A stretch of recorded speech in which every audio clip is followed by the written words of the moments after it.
Fala pessoal, tudo certo? Aqui é Danilo Lopes e seja muito bem-vindo a esse vídeo. Bom, quando a gente vai trabalhar com ferramentas de mão, que acredito que as principais delas que você vai trabalhar na sua oficina, vai ser a tupia, né? E vai ser a serra circular. Quando você trabalha com esse tipo de ferramenta, para que o trabalho com ela seja feito com qualidade, que você consiga ter bons resultados nas etapas de beneficiamento em que elas forem empregadas, está relacionado com as guias, que vão ser, na verdade, os limitadores e as referências às quais elas vão caminhar sobre a placa para fazer o processo necessário, que pode ser o corte, que pode ser a dobra e outros procedimentos. Então, imagine que você tenha uma chapa igual a essa, que a gente precisa fazer aqui a etapa de corte. Então, já delimitei aqui as minhas linhas, as quais a ferramenta vai ter que caminhar. Para esse caso, para esse corte, eu vou utilizar a serra circular. Então, eu já delimitei aqui os pontos em que a serra circular vai precisar caminhar. Detalhe que sempre que você fizer essa marcação, você tem que ter em mente o seguinte: o material que me importa é o que está dentro das marcações. Então, obviamente, o disco de corte ele tem que vir depois da linha. Não pode ser nem no meio e nem para o lado de dentro. Tem que ser para o lado de fora. Isso é uma questão muito importante, porque senão, à medida que você vai cortando, você perdeu 2 milímetros do tamanho original que você precisa. E vai por mim, 2 milímetros fazem muita diferença na hora que você for fazer um painel igual a esse. Tá certo? Bom, então sabendo que a gente vai utilizar uma guia, essas ferramentas, elas já vêm com elas as guias próprias. Por exemplo, a tupia, ela vem com uma guia parecida com essa. Que até a guia que eu utilizo para ela, até já fiz uma adaptação, onde eu coloquei uma barrinha de alumínio em que me aumenta a área de contato. Tá? Porque se eu utilizar só essa que vem original, como eu tenho um espaço aqui no meio, sempre o início da fresagem era um pouco complicado por conta desse espaço. Eu resolvi esse problema colocando uma barra adicional. Então, no caso da tupia, essa guiazinha, ela se adapta aqui. E aí, à medida que eu preciso a fresagem, né, vamos supor que eu preciso de uma fresagem de 5 centímetros, por exemplo. É só eu posicionar o centro da fresa em relação ao meu ponto de apoio. Então aqui eu posso variar essa dimensão aqui. Na verdade ela chega até mais próximo. Deixa eu travar aqui. Aí. Então ela tem todo esse espaço para caminhar. Enfim, ela vem com essa guia própria. A serra circular, esse modelo que eu tenho, também ele vem com uma guia própria, no qual eu posso adaptar ela aqui, ó.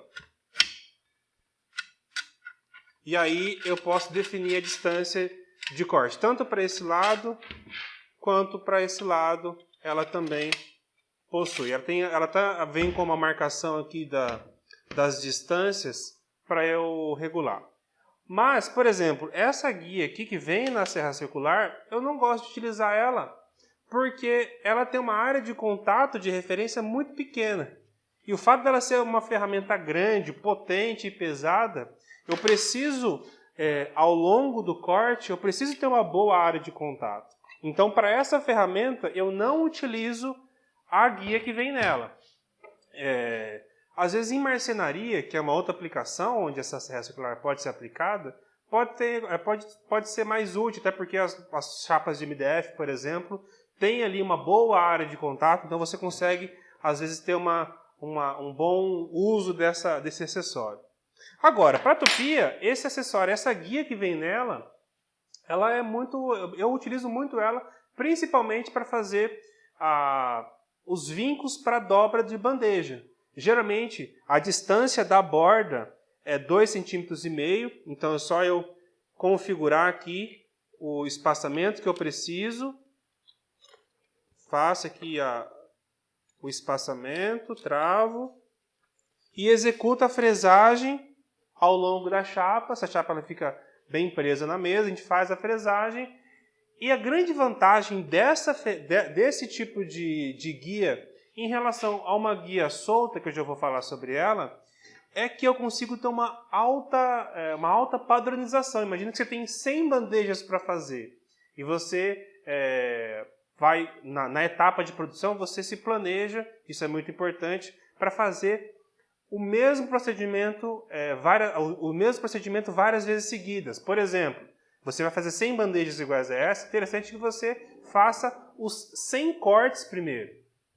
E depois você faça as 400 fresagens, né? São 4 laterais vezes 400 fresagens de 2,5 cm uma vez só. Por quê? Você vai regular uma vez só a guia e você vai garantir que desde a primeira fresagem até a fresagem 400, você vai garantir, obviamente se ela não moveu aqui, se você não mexeu, que você tem exatamente a mesma medição para todas as bandejas. Então isso é uma questão de planejamento e a gente pega bastante no pé dos nossos alunos em relação a isso lá no nosso treinamento. Mas é importante esse planejamento na sua produção. Mas enfim, a grande vantagem dessa guia presa na ferramenta é essa, a alta repetibilidade, tá certo? Agora, eu falei que eu não gosto muito de utilizar a guia da própria serra circular por conta dessa pequena área de contato. Eu poderia aumentar essa área de contato assim como eu fiz na tupia. Mas para a serra circular, eu gosto de utilizar uma guia solta. Uma guia que eu prendo na mesa. Para prender ela, eu utilizo sargentos ou grampos iguais a esse. Pode ser sargento convencional ou esse grampo que ele é mais fácil de se trabalhar. E aí quando você prende a guia, você já prende a chapa junto. Quando você utiliza uma guia da própria ferramenta, você precisa prender a chapa na mesa, senão você vai fresar, a chapa vai caminhar junto, tá certo? E um detalhe muito importante, que quando você utiliza essas guias soltas, por exemplo, a marcação que você fez aqui na chapa de corte não é o posicionamento da guia, é simplesmente a sua referência de corte. Então você precisa conhecer muito bem a sua ferramenta, conhecer o falo de vir aqui e ver qual que é. Vamos supor que essa minha guia, ela vai trabalhar, deixa eu até preparar essa serra.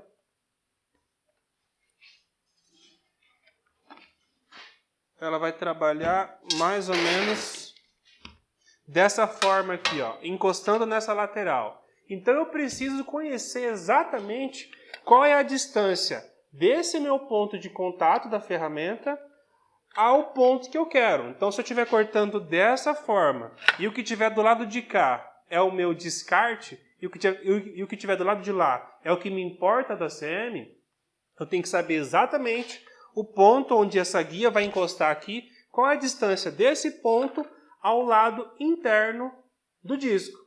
Dessa forma, eu posso, à medida que eu vou fazendo os riscos de corte, eu também já faço os riscos do posicionamento da guia. Nessa ferramenta aqui, isso pode variar de acordo com modelos e marcas, são exatamente 4 polegadas. Então, quando eu faço o risco de corte, eu também já faço o risco de 4 polegadas para dentro. Que aí que vai ser exatamente o ponto onde eu vou prender a minha guia. Isso eu ganho bastante produtividade aqui na minha oficina. Tá certo? Bom, volto a frisar, cada ferramenta vai ter o seu sistema de guias, todas essas ferramentas manuais, elas tendem a vir com uma guia própria da ferramenta, e aí você optar em utilizar as guias da própria ferramenta ou uma guia independente que você vai abrir na sua bancada, vai muito de questão de gosto, de praticidade e dos seus objetivos pessoais, tá certo? Então esse foi o vídeo de hoje. Se você tem algum colega que você acha que vai gostar desse conteúdo, que se interessa por esse universo da CM, de comunicação visual, marca ele aqui debaixo desse vídeo, ou indica o link desse vídeo para ele, que eu tenho certeza que ele vai gostar, tá certo? Então, um grande abraço e eu te vejo no próximo vídeo. Até lá!